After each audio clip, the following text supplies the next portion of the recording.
The night before our wedding, my mother needed a $50,000 emergency deposit for surgery. I took the bill, my fingers trembling slightly, simply silent while she shook her head and sighed softly.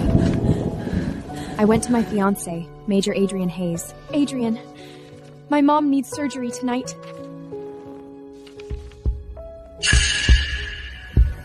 So they were right, you came after me just for money. He paid the deposit, but something between us broke that night. After that, every time I asked him for help, he sent me $100. When I was in a car accident, he sent $100.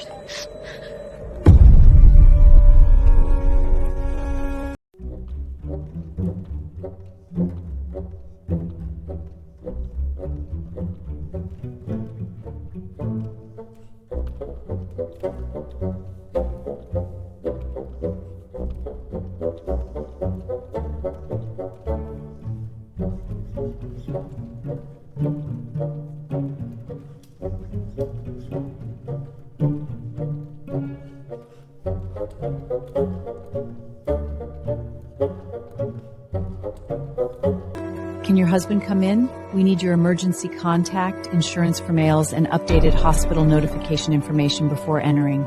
I took out my phone and sent Adrian a voice message. The doctor says the baby may come early. Can you come to the hospital? A minute later, my phone vibrated. Only a transfer. Adrian Hayes sent you $100, and he asked, "Need money again?" At that moment, I stared at the note, but I had no idea that my baby and I only had 5 hours left. The doctor must have seen too many women trying to stay composed at the payment desk. If you cannot be admitted today, go home and watch yourself closely. If you have bleeding, abdominal pain, regular contractions, or reduced fetal movement, do not wait. Go straight to the emergency room. She handed me a small paper bag. This medication may help stabilize the contractions for now, but it is not a substitute for observation. Do you understand?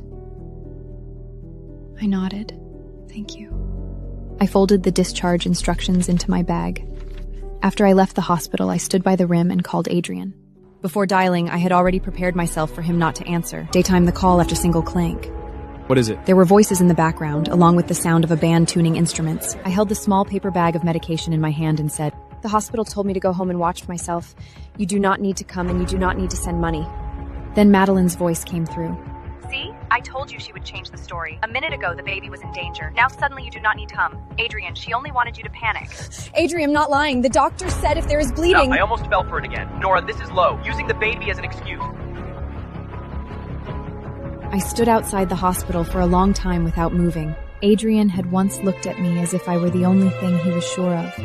Before he became Major Hayes, before dress uniforms and command briefings hardened every line of him, he had been the 22-year-old officer who fought his family to marry me.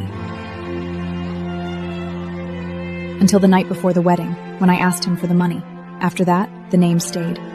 Barracks gold digger, Officer Hunter, the woman who married a major for his paycheck. His friends joked about it, and Adrian never corrected them. Sometimes, when he was angry enough, he even smiled.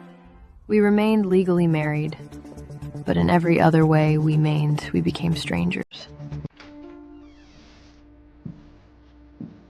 By the time I returned to base housing, the sky had gone dark. The old photo of us was still on the dining table. In it, Adrian had just completed officer training. His uniform was not yet as sharp as it would become later, and there was no coldness in his smile. He had his arm around my shoulders and pride in his eyes, as if he had finally kept the one thing he wanted most. Back then, he was not Major Hayes to everyone else. He was only Adrian. I turned the photo face down on the table. Outside the window, cars passed somewhere beyond the base housing road. One by one, lights came on across the neighborhood, as if everyone else had somewhere to return to. That evening, I had just changed into my pajamas and was about to lie down when Adrian called. Family Regalness reception. Tonight, you're coming. I don't feel well. The doctor told me to stay home and watch myself, not attend an You were event. discharged, weren't you? Command has asked more than once why my wife never shows up to family readiness events. Do not make me answer questions about you tonight. Sign in, stand there for 20 minutes, then go home. The call ended. I sat on the edge of the bed for a long time, Bagurnin, before changing into a loose coat. and taking a cab to the reception.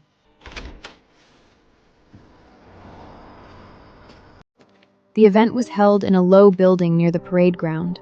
Officers and spouses stood in small circles beneath bright lights. I had been to events like this before. Back then, Adrian always held my hand and introduced me to everyone around him. This is Nora, my wife. He used to say it with a smile, as if he wanted the whole world to know I was his choice.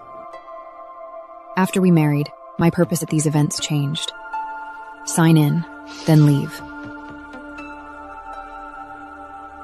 Madeline stood behind the check-in table with a volunteer badge pinned to her gown, handing out name tags. When she saw me come in, she turned to Adrian with a smile. See? She made it here just fine. I told you not to rush and send the deposit. She's already a habitual liar. Adrian's expression turned dark and grim. He came over. I'm ashamed our child has a liar for a mother. Sign. And leave. I wanted to explain something, but looking at his cold face, it seemed like nothing I said would matter anymore. I took it.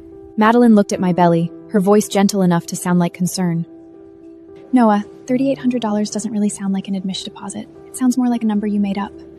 Next time you use the baby to ask for money, at least check with the hospital first so you don't get caught. Someone nearby laughed. The baby isn't even born yet, and she's already turned him into a payment plan. Girls with no family money learn paperwork fast. My palm was slipped with cold sweat around the pen. Adrian's expression darkened. Finish signing and leave. I don't want the whole base knowing my wife curses her own child just to get money from me. The words went in like a needle. Tears fell.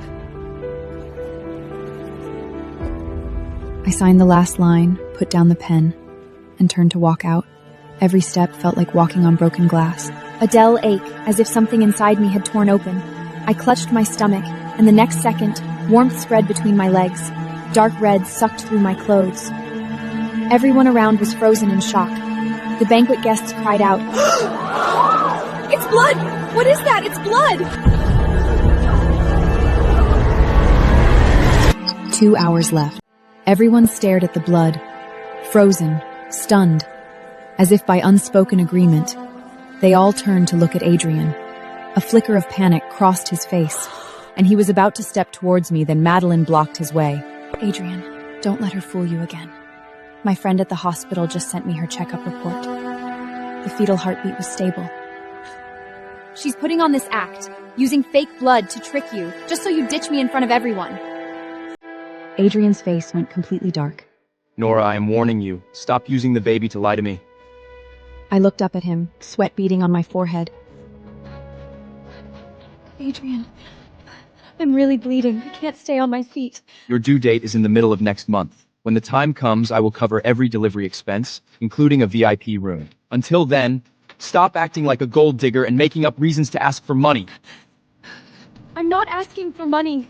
I really... Get out! Now!